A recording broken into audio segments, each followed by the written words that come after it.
Right, guys. So good afternoon, good evening, Yinka Shonibare, Ekow Eshun. Thank you so much for joining us.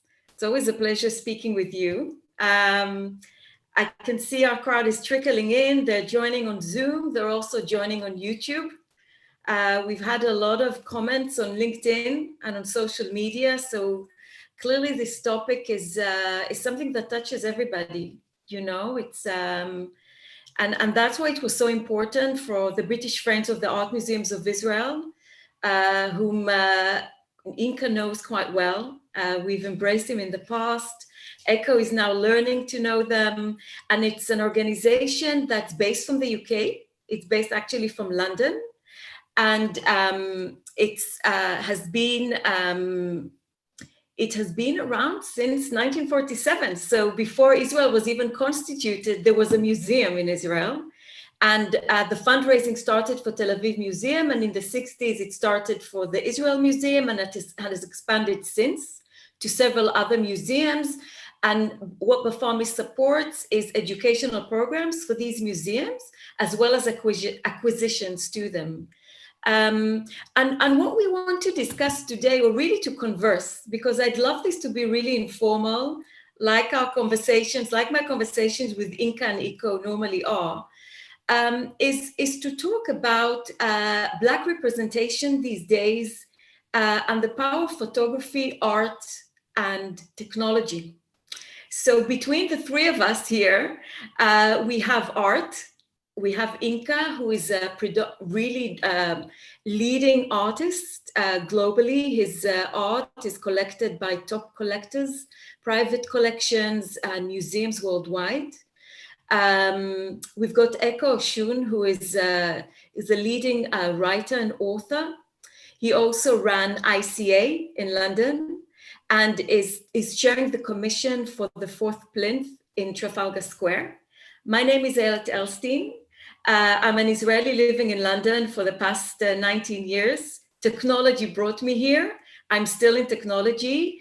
And I actually head innovation for the Vodafone and Globe division in Amdocs, which is a leading technology company.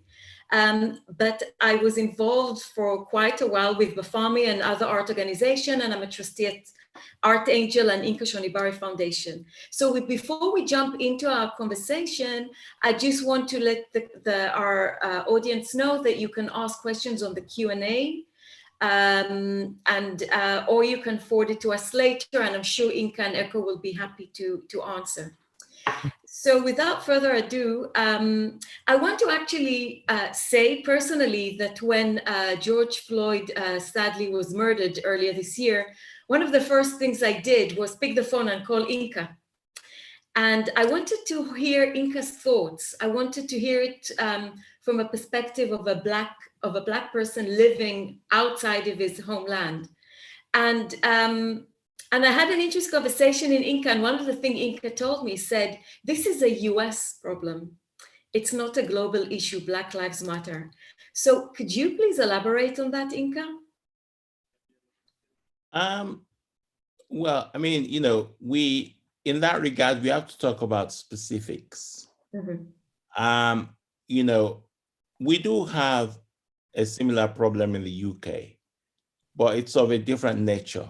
Mm-hmm. When you think about America, you can't think about America without thinking about slavery from the 16th century, you know, and you can't do that without actually thinking about Jim Crow in the US. And Jim Crow, as you know, that's the kind of segregation that actually happened after the Civil War in the United States. And you cannot talk about race without really talking about the legacy of the Civil War in the United States. Mm-hmm. So that's what I meant. So there's a kind of long history. But, you know, I mean, I won't go into all that now. You know, I'll let our conversations develop. Mm-hmm. Yeah. And Ekow, how do you look at it? What did you feel when that happened? Was it layered? Was it? I mean, yes, it's layered. Identity. You looked at it. Yeah. I mean, it's you know, it's 400 years of layer. in that I think I would look. I'm going to speak personally and in as far as that's possible, collectively at the same time, and say the murder of George Floyd is sadly not a surprise, in that there are Black people that are killed all the time, African Americans killed by the forces, by people who are paid to protect them. But this is also part of a much larger story, as Yinka in fact is referring to, which is to do with really the history of the relationship between the history of Black people in the West. And I think if you spend any time thinking about these long patterns of history, then incidences of violence, moments of horror, sadly, don't come as a surprise. Sadly, they function within a much larger pattern of events and moments and memories. I think what's been most interesting to me is the reaction to George Floyd, because that has occasioned, I think, a singular moment. You know, we've seen iterations of that in the past, in the 1960s, but what's interesting to me here is that Black Lives Matter as a movement has been in play for 5 years. And it's taken 5 years for that to turn into a movement that felt like a protest movement, a movement that was in effect marginalized, to a situation where I think many more people have recognized that actually all that's been expressed there is a desire to assert and share a common humanity. That's at the fundamental core what Black Lives Matter says. And in that respect, this sits absolutely within this long continuum of history, this long continuum where Black people and people of color have had to assert and reassert and insist on the most basic of conditions, which is their humanity. I think that's a really interesting point here, that you talk about the scale and how it actually broadened this time round. Yeah. And one of the things we discussed in the other discussions we've been having between the three of us is really the power and the place of technology here. Yeah. And perhaps this is what differentiates this wave of movement. Now it's called Black Lives Matters. In the past, it had different leaders, different waves, different consequences. But the fact that now there's technology, there's internet that's accessible to most of us. Social media is just one element of it. Really makes it global. So even if you're not Black, you get accessibility to information that beforehand you wouldn't, because it would only be interpreted by journalists, and you'd read it on a newspaper in a good place, right? And this really leads me, not just because technology is my life and passion, but because I really see the impact and the power of what this thing can bring to us and the change it can bring. And I think it has two sides, and I'd like to hear both. I mean, your ideas and thoughts about this. On one hand, it amplifies a message. On the other hand, maybe it can increase divides, right? Because suddenly everybody has a voice, even the negative voices that probably before I'd only hear in corner shops or corner places. So Yinka, to you, I mean, what are your thoughts about the play of technology here in making an impact for the better? Okay, look, can I allow me Sure. to look at technology in the broader sense of the word? And by looking at that in the broader sense of the word, I want to actually then go to photography. And I want to go to photography historically. So I want to actually go as far back as the Second World War. And I want to go back to the images of the Holocaust taken by Lee Miller and the impact of that on the Nuremberg trials. And then the impact of those images on the Declaration of Human Rights at the United Nations in 1948. And that Declaration of Human Rights in 1948 meant that the European countries could not continue in their colonies in the same way. And so in a lot of, Pan-Africanism and Nkrumah in Ghana and Patrice Lumumba in the Congo, both cited the Declaration of Human Rights because the world was then aware that we could not let the Holocaust happen again. And the United Nations, basically created a law in which we are all free and equal.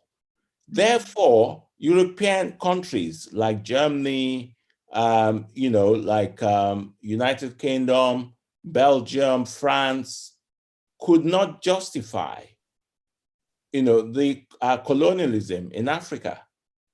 Now, that is a major impact brought about by technology. And that was the technology then, in the 40s. True. Fast forward to today.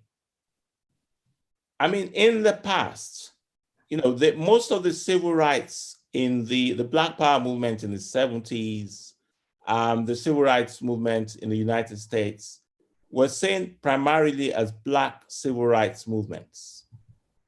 Now, what's actually happened now with technology, particularly with the internet, is that everybody can see. African Americans have always known that there was police brutality. The Black community always knew that. Parents warned their children. They taught their children how to behave with the police. That was largely absent in the minds of the white community. They did not realize the extra measures that parents would go to actually school their children on how to act around the police. So the internet changed that completely. The phones. Now we have a witness. We have a witness to Trayvon Martin. We have witnesses. Everybody can see this. And I think that's where the transformation of technology really came in. I mean, Ekow, I don't know what your thoughts are on that. Yeah, I mean, I think, look, we're all living through this extraordinary and strange time. COVID and Black Lives Matter, George Floyd. I think the confluence of those things and how they have triggered this sets of waves of protest internationally, I don't think that's not a coincidence, because I think one of the things that's come out of it, and technology sits at the core of all of this, as well as human experience. One of the things that comes out of this, I think, is a willingness and a desire to make human connection, a willingness and desire as a consequence of COVID, I think, is a heightened sense of empathy, I think, abroad in many societies right now, because we're all going through something together, and everyone knows one degree or other of remove people who are suffering, potentially dying.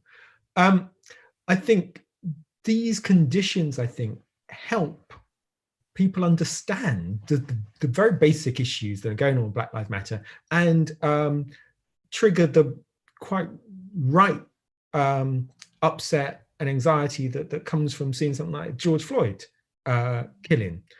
I think technology has been really interesting there, because what we've seen obviously in the past is that technology can be entirely double-edged in its relationship to the dissemination of images, dissemination of information, and so on. I think here in this respect, yeah, it's triggered something, or it's helped platform something that's quite amazing, which is a shared conversation about the world as it is, and also to some extent the world as it can be. And that's a really interesting thing. Like when you were talking, Yinka, I was thinking about some of your photographs, some of your stage photographs. I was thinking about the way, I was thinking about your Scramble for Africa series. I mean, obviously I see it as a photograph, but as a series of mannequins as well.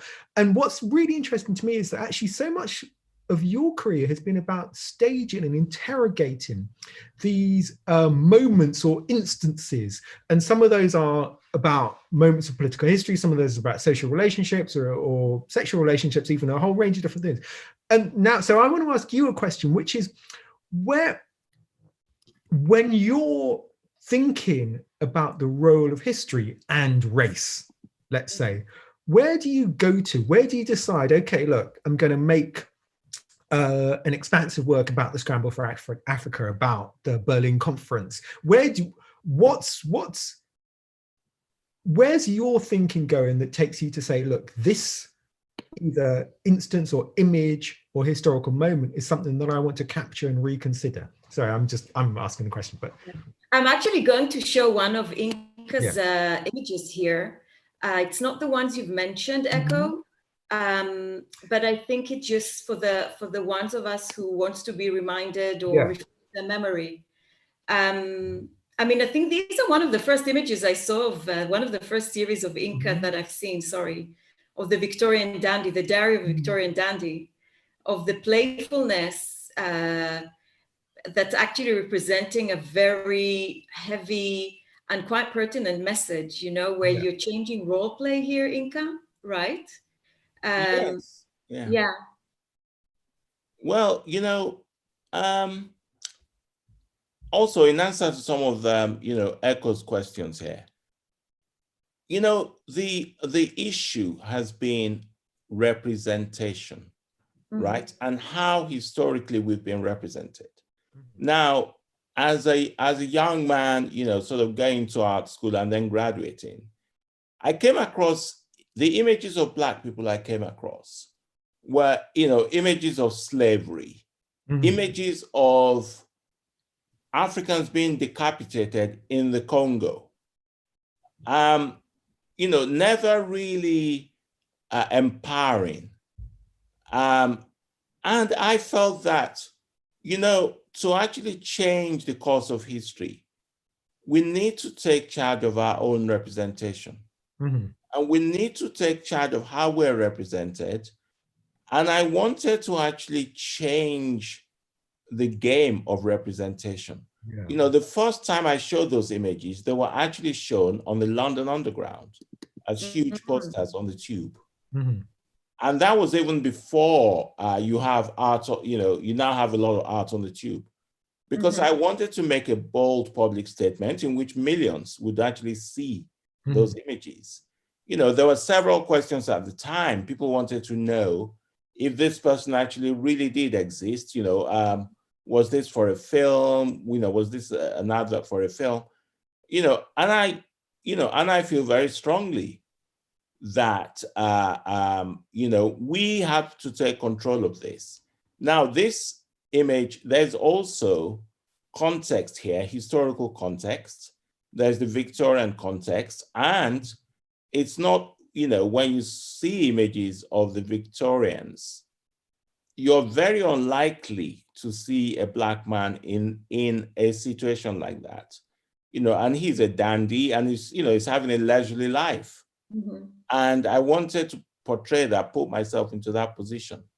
But, you know, on the issue of representation, Ayelet, can you show me, I want to make some comparisons here.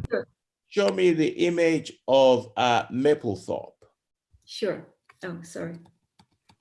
Yeah, let's look at this. Yeah. So this is Mapplethorpe.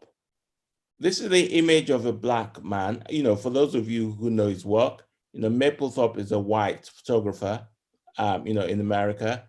And, you know, he took this sort of homoerotic pictures. And so if you look at this, and in the world of photography, you always talk about the subject-object relationship. So then the object is the image you're looking at. So it's over eroticized. It's got the Black male stereotype, you know, is virile, is beautiful, but it is about the thinness of his sexuality. This is not, there is no historical context around this image. He is a thin, to be looked at, to be enjoyed, is there purely for your objectification.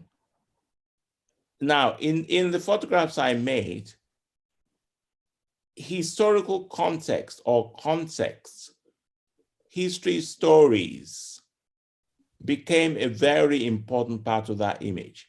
And so for me, that would be the fundamental difference between taking control of your own narrative or being objectified.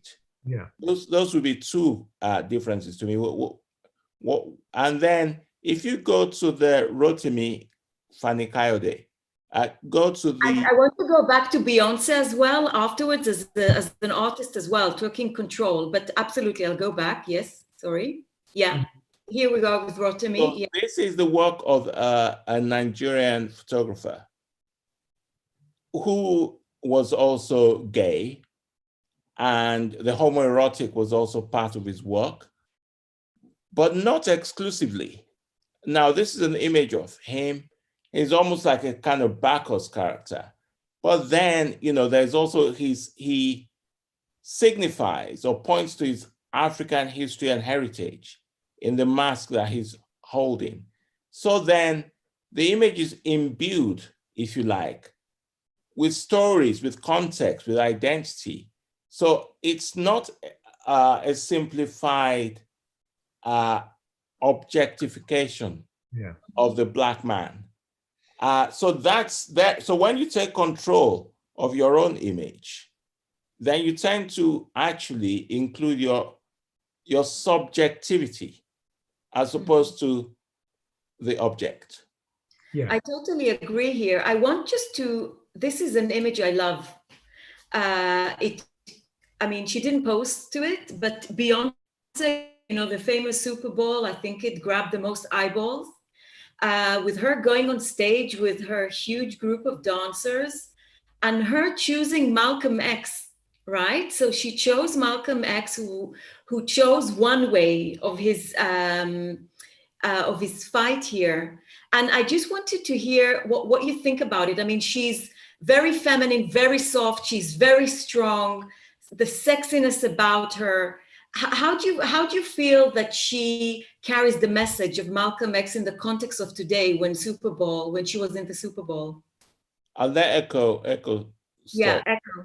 I mean, look, I would say that I remember when Beyonce started on this current phase of her career, when she went beyond being a pop star and started to kind of articulate a more pronounced set of messaging around Blackness and around identity. I remember hearing lots of questions about her intentions involved in that, whether she was authentically political in some ways, whether she was just wearing this as window dressing, whether she was dressing up in radical chic as a way to sell more records or promote herself more.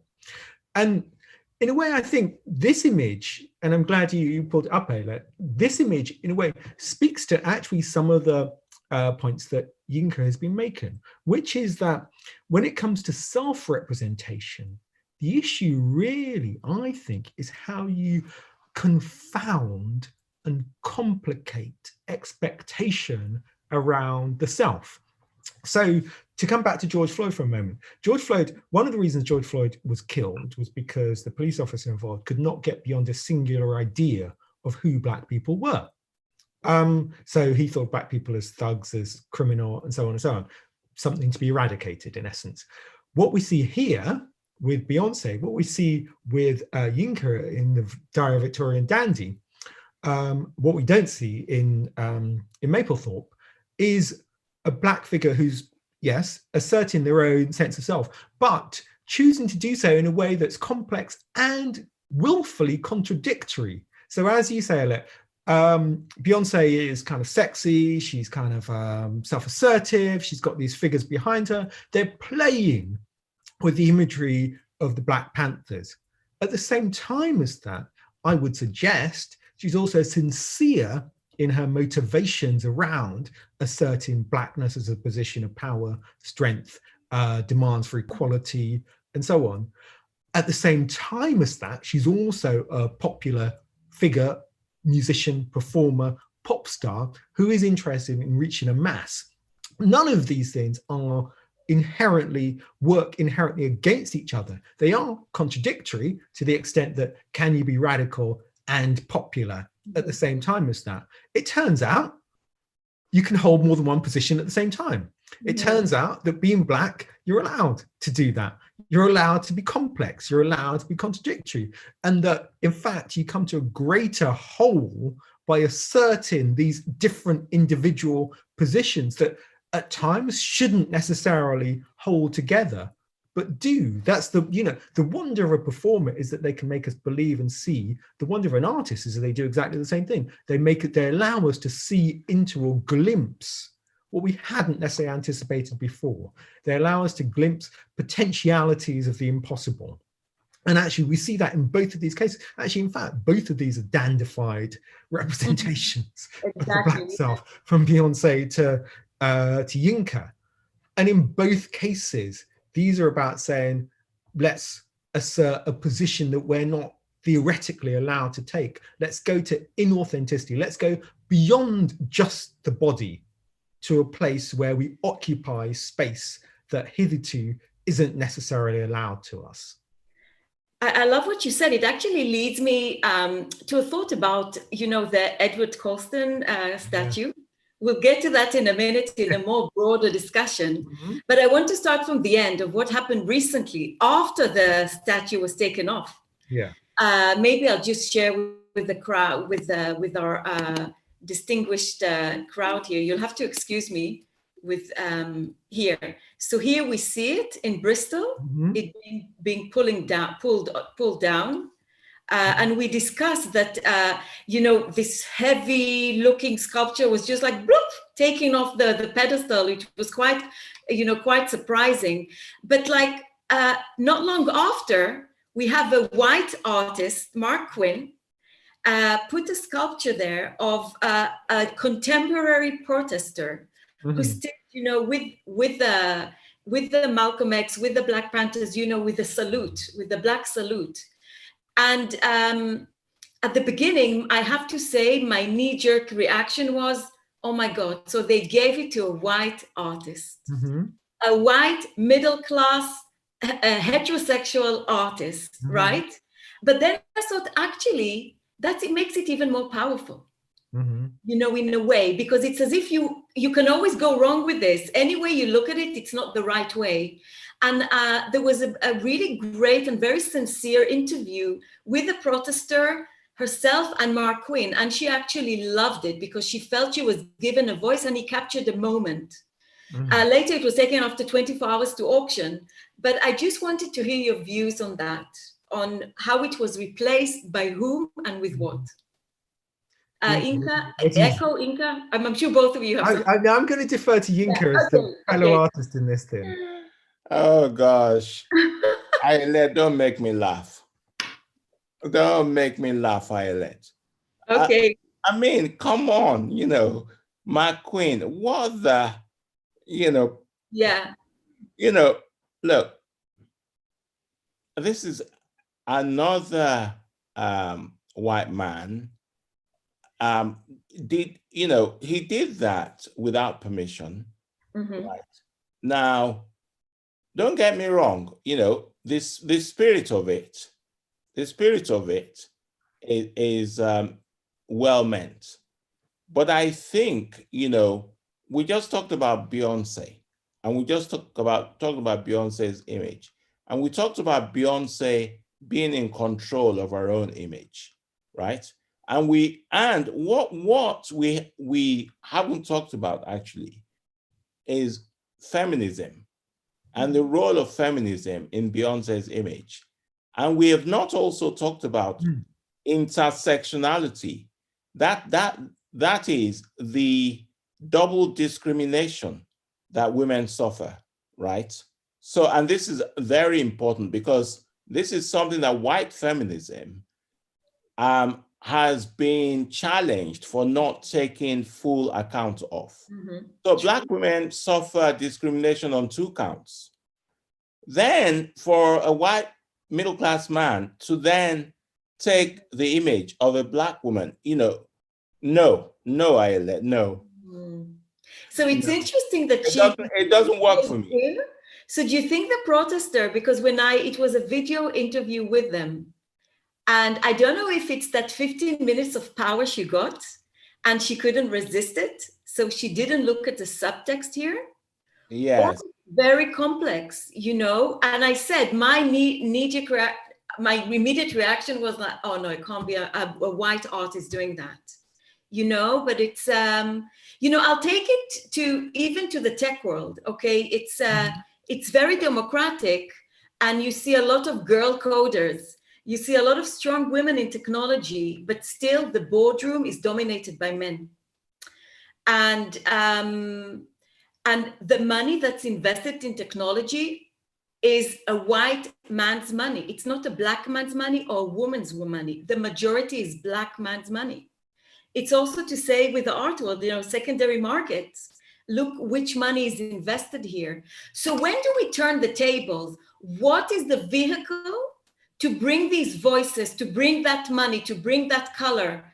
I mean, this needs to be a turning point at one, because I'm even looking at what you're saying here with feminism, what we were saying here about Black Lives Matters and the fact that the internet made it so broad to everybody. This is the time now. We have the space, we can scale messages. Technology allows us to scale. Do you feel, there's a lot to say about what women can do with it, but that's another BFAMI talk. Do you think you are seizing the moment? I'm throwing the question to you guys. Do you think what? Do you think that the Black community is seizing the moment to be able to scale the message and to turn the tables? Okay, so that's the wrong question. Why? Okay, look, the reason that's the wrong question is that this is not a Black community issue, right? Now, there is bias, and you can call it unconscious bias, but there's majority unconscious bias. Now, some would call this white privilege, right? But white privilege is an emotive term.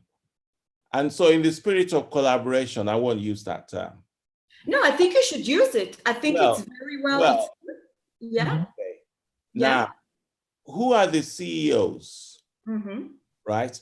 Who are historically, power does not lie in the hands of Black people, not yet. Just purely the numbers. Black people are the minority in the West.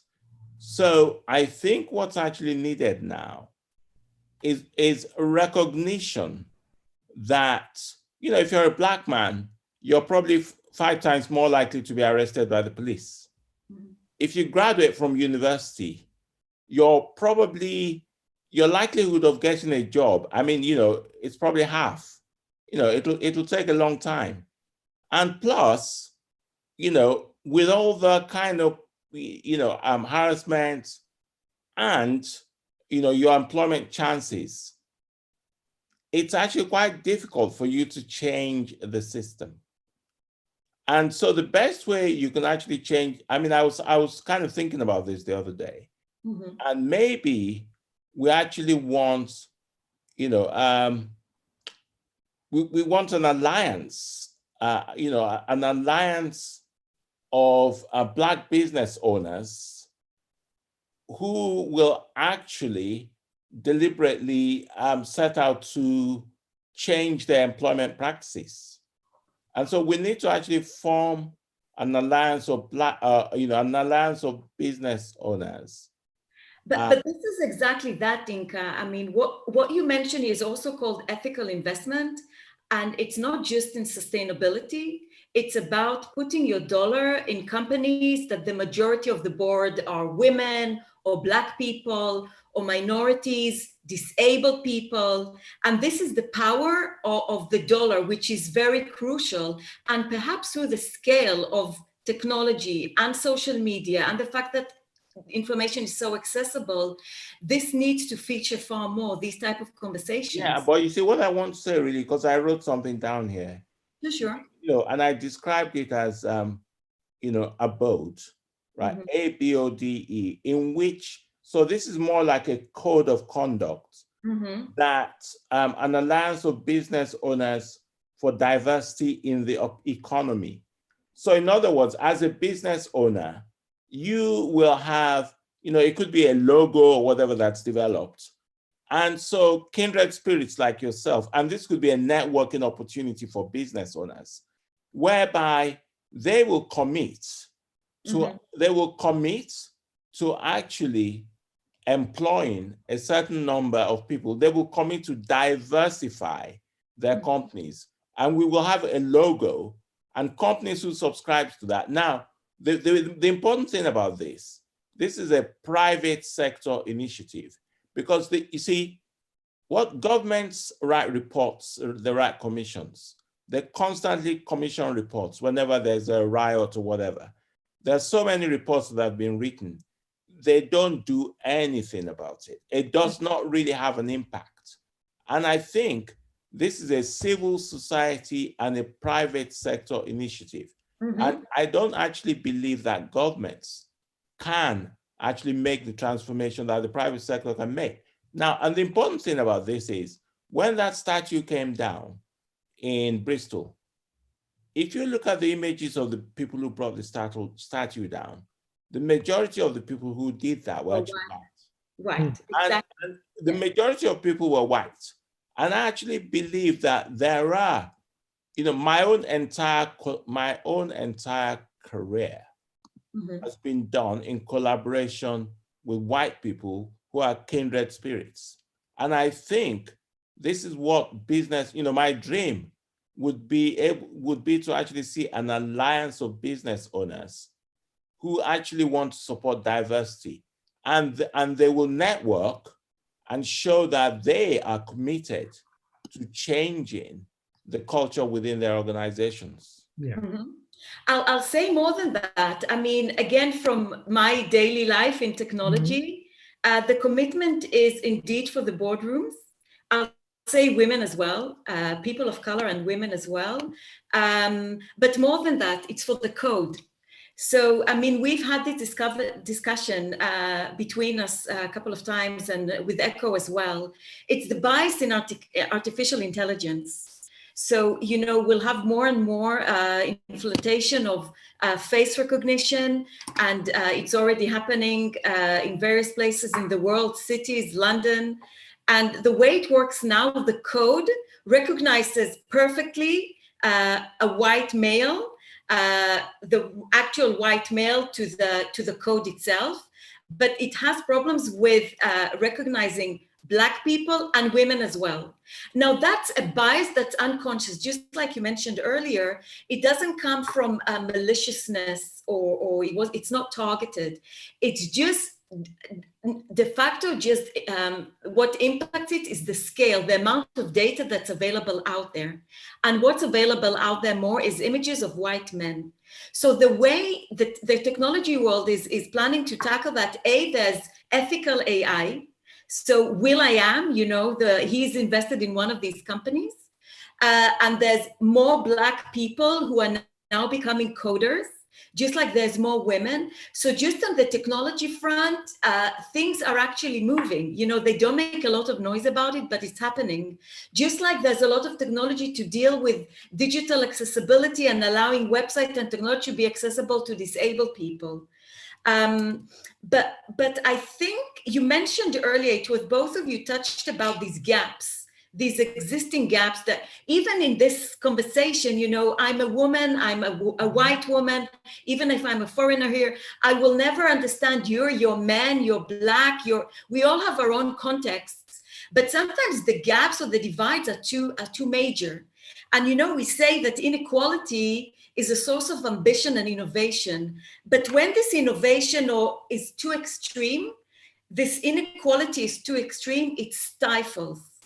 And I think that's what you touched based on earlier, Yinka, and what you mentioned, Ekow, in terms of like when you leave, and that brings me to the architecture of poverty, right? Mm-hmm. So if you live in a huge project building or in a terrible council estate, you're really trapped in architecture. You can't breathe, you cannot come out of it.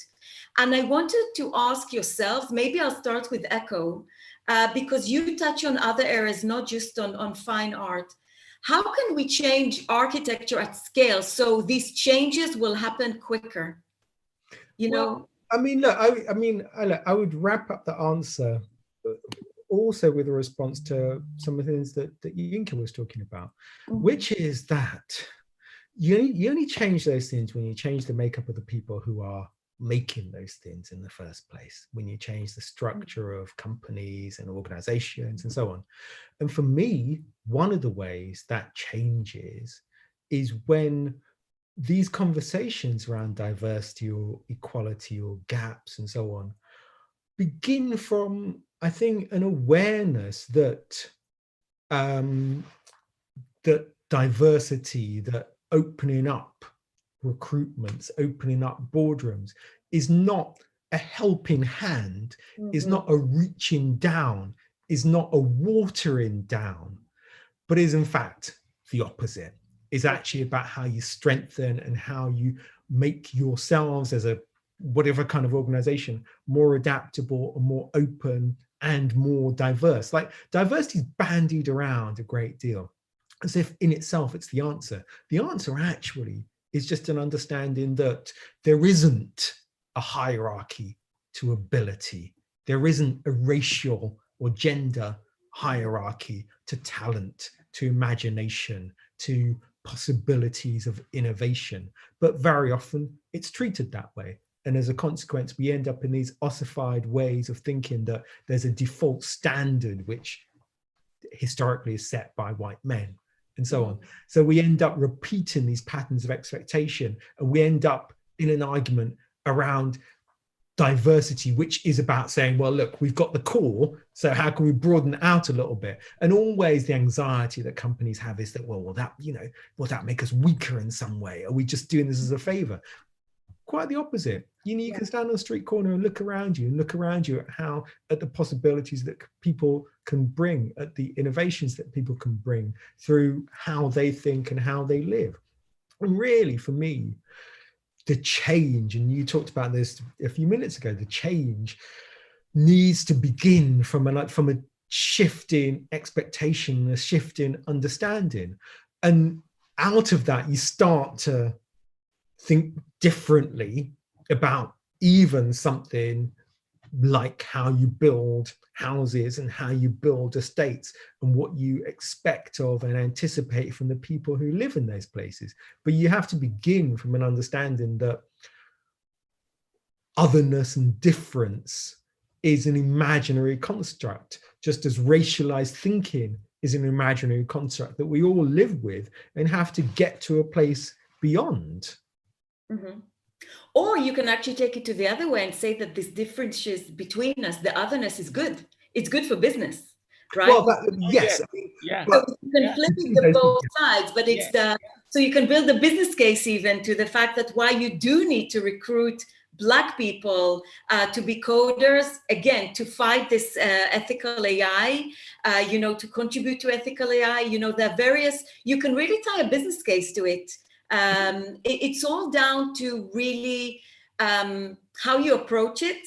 I think the language needs to change. I think we are now really matured with this. The fact, like you're both saying, what we've seen is that you see a lot of white people holding Black Lives Matters. I wrote a few posts about it on LinkedIn. I talked about it. I actually talked in my company and said, we need to actually voice it, so we all feel related to it. So once everybody adopts that language and it's on scale, I keep going back to the scale because that's how impact happens. Mm-hmm. And impact on long term, which brings me to maybe a next topic here of how long this will remain. I mean, the worst thing is for these feminism, Me Too, whatever, Black Lives Matters to become a trend and then dissipate, and then it will be forgotten, and we've seen it time and again. What are your thoughts on that? I mean, the question is forgotten by who? really. You know, like we, so we as people of color talk about this every day, all of our lives. You know, we're not really in danger of forgetting about any particular aspect of this. If you believe in gender equality, these are issues that are at the core of how you comport yourself as a woman or as a man. They're fundamental issues. And so the perverse position is to insist somehow that these things are no longer consequential, that we've dealt with that in some way. That's the position to be suspicious of, not the constant, not the assertion that these things continue to matter. The problematic position is an insistence that this doesn't matter any longer, that we've solved racism or sexism or something like that. So actually, but having said that, we also live with the resistances to those changes. So it's not like the words Black Lives Matter will be on everyone's lips all of the time forever, far from it.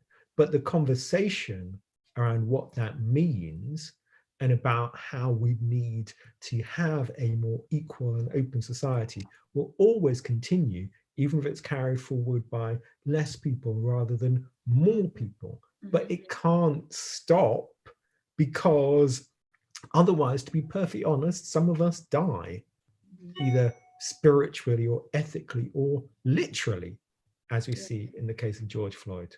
I mean, what I would like to see, I have no idea who is watching this, but if you're watching this and you're a business owner, right, commit to looking at your employment practices.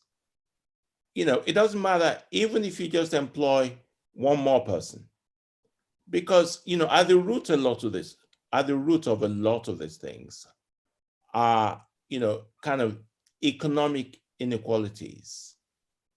More Black people have died of COVID-19 because of the kinds of jobs they're doing. And the architecture of poverty that kept them really together. Exactly. So I actually don't think this is a black and white problem. It's not a black or white. I think this is all of our problem. And, if you own a huge company or a tiny company, think about your employment practices. Think about it carefully. This is not the next person's problem. This is not the neighbor's problem. This is your problem. This is all of our problems. And we all have to think about it. And I think that's the way to solve it. I'm not the kind of person who likes to wait for government. Government is interesting, but the private sector is more interesting and more creative and nimble. And private sector can do a hell of a lot. And that's, if we can start to tackle, because governments write reports. All they do, they write reports. But the private sector can implement. And I think we need to start thinking about it in that way. Yes, I agree. I think also when the private sector does things, and it does things, they should maybe vocalize it more, because the private sector is usually focused on making business and less of making hoo-ha. But maybe we do need to make a bit more of a hoo-ha, so it gives confidence to those who are stuck in a room somewhere, in a project on the 86th floor, in a tiny flat, just to give hope, because at the end of the day, it's the hope and confidence. I'm less worried about the able, poor young kid, because able people always succeed, regardless they're poor, they're rich, they live in a palace, or they live in a council estate. It's the people who are in the middle, right, that are not stretched enough, who can be very easily mediocre, but had they been in a better education system, had they had been inspired by a leader, even a small leader in the small community, they could have aspired a bit higher. And I think we need to look at that middle ground, because we always like to look at the extremes, the very poor or the very successful. And maybe we need to look at the gray, at the middle, where that's where the mass is, and I think the art will has a lot of power because art is immediate to everybody. You don't need to be educated in art to feel. Maybe you need the education to understand the art, but to feel it, it's immediate. And I'd like to ask you, Ekow, with your power, in your position, in the Fourth Plinth of Trafalgar Square, the position, again, it brings us to architecture, it brings us to the context, the perimeter. It's a very central place in London, Trafalgar Square. Do you think the way you would look at the the commissions would be different now? Well, I mean, I like to think the way we've looked at the commissions has borne some of these questions in mind from the beginning. It's a case in point. Yinka's Ship in a Bottle, which for me is one of the standout commissions for the Fourth Plinth. Which year was that? When? Is it 2010 or something? I can't remember. But it's, if it's 2010, that's at least a decade ago. Yeah. And for me, this piece, if people are familiar with it, it's a literal ship in a bottle on the Fourth Plinth. It's the HMS Trafalgar, Nelson's ship, reproduced at scale with Yinka's characteristic batik material on it. For me, this is a piece that speaks with profundity and poetry to the complexities of British history, British imperial past, but also the role and the right of people of color, of Black people in Africa and actually across the diaspora to speak and have their voice heard within this strange network of the Black Atlantic. It's a singular and important piece of work. And I was kind of huge, for me, this is a very significant piece when we commissioned it, but everyone else on the Fourth Plinth Commissioning Group was unanimously in favor of it, because I think we've tried to recognize that the role that one can have in terms of commissioning significant public artworks allows you to have a profound conversation on a number of levels with the public about the aesthetics of an artwork, but also about the politics and the history and the social and cultural implications that are built into that work. And I don't think we commission anything on the plinth that doesn't bear some or all of those considerations in mind. If they don't work really on the plinth. Absolutely, yeah. But Ekow, that brings me then to this issue of monuments and the Rhodes statue in Oxford, and what we should do with those monuments, like monuments of slave owners. We know that Edward Colston went down. A lot of Confederate statues have been going down in the United States. And so what thoughts, both of you really, do you have on that? I am not particularly wedded. Like, for me, these aren't great artistic works. They are literally monuments to how British society in this respect has thought about itself and has proposed notions of greatness or significance. I have no problem not only taking them down, but frankly destroying them. I think they continue to live in documentation, but I see no necessary artistic merit to say, oh no, we can't possibly get rid of a statue of a slave trader. We can't possibly get rid of someone in Rhodes' case who was responsible for, the creation of Southern Africa in the way that we did. Yeah. I see no problem with reducing those to dust. Their memory, I think, lives on. The history of who they are, which is what we should be looking at in its complexity, is the thing that I think remains.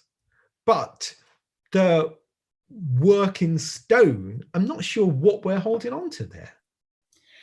You know, it's interesting when we talked about this, remember, and the first thing I said is the way I look at when it's not my history, I would think, how would I think if there'll be a statue of Hitler in the middle of London, right?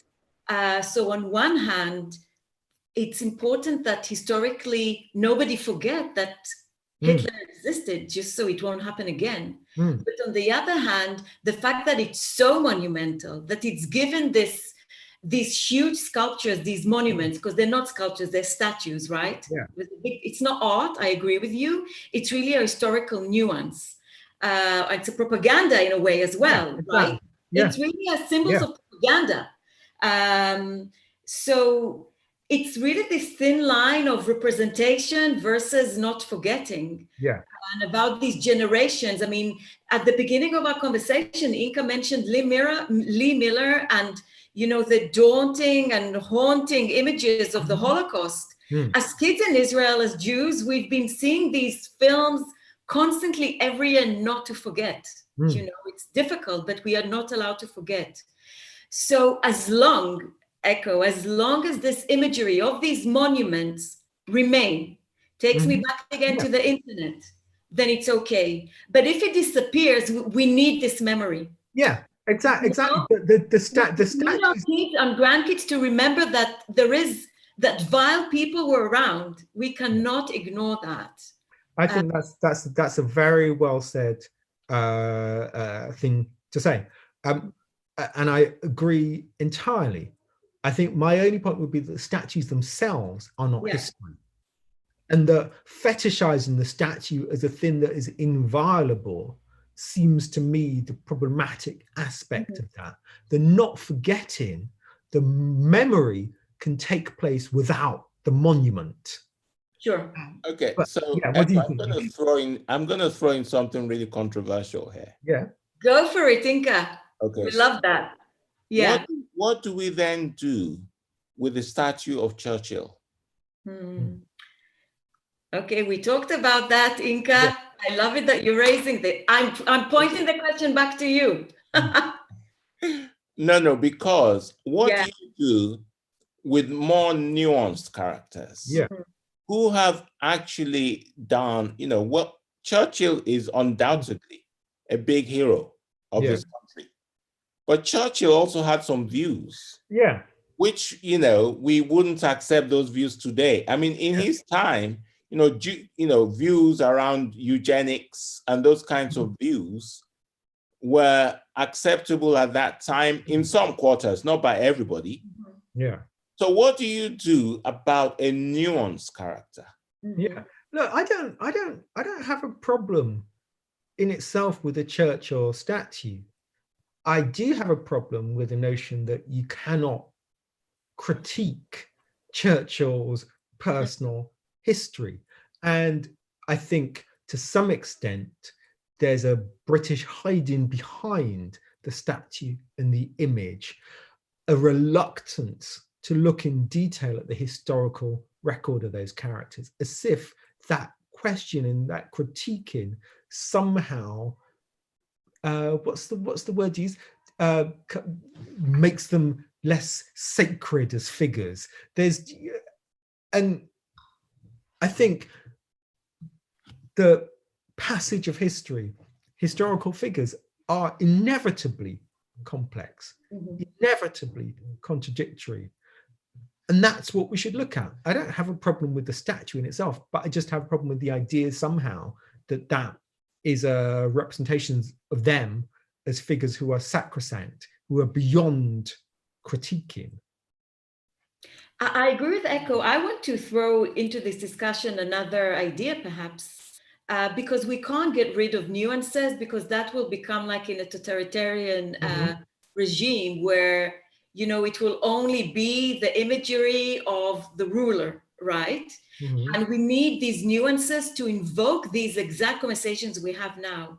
But maybe what's lacking is the counterbalance.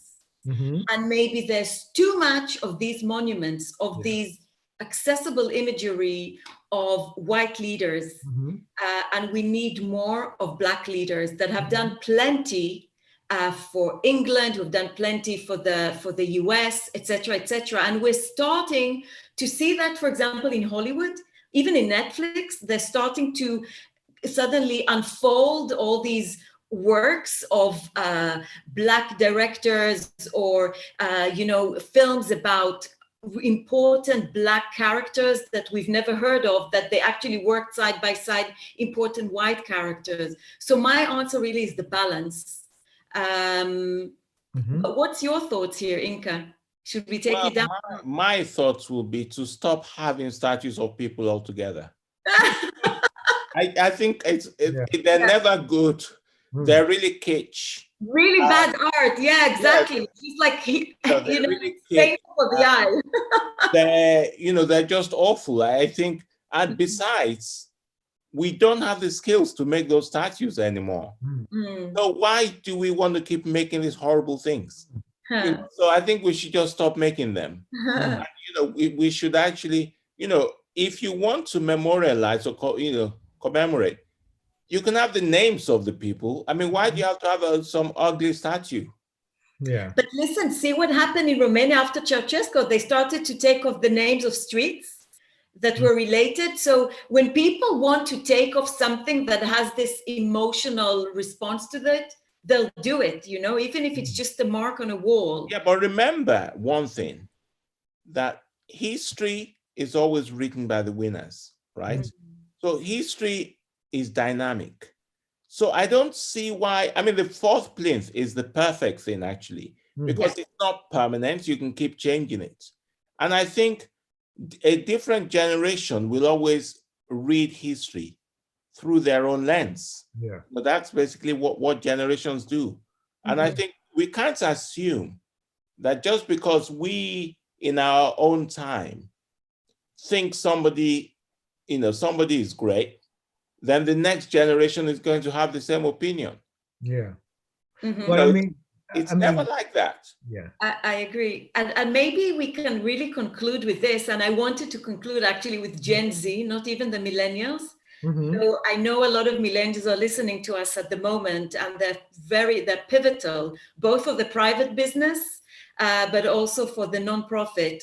But I want to actually start to close on the note with Gen Z. I've got 2 teenage boys, and they literally see through color. They see through gender, the versatility of gender, some of it that I don't always relate to. They really see through. It's not that they ignore or pretend it doesn't exist. They actually talk about these differences, but it's not hierarchical. And I'm really hoping that a lot of the change will come from that generation. And maybe they will impose, augmented reality on these ugly statues, Yinka, so it won't hurt in your eye. And that I really think the new generation today is very technology savvy, sees through things. They are, they're exposed to internet and information from a very young age. So they don't need to do a lot of catch up like we are doing.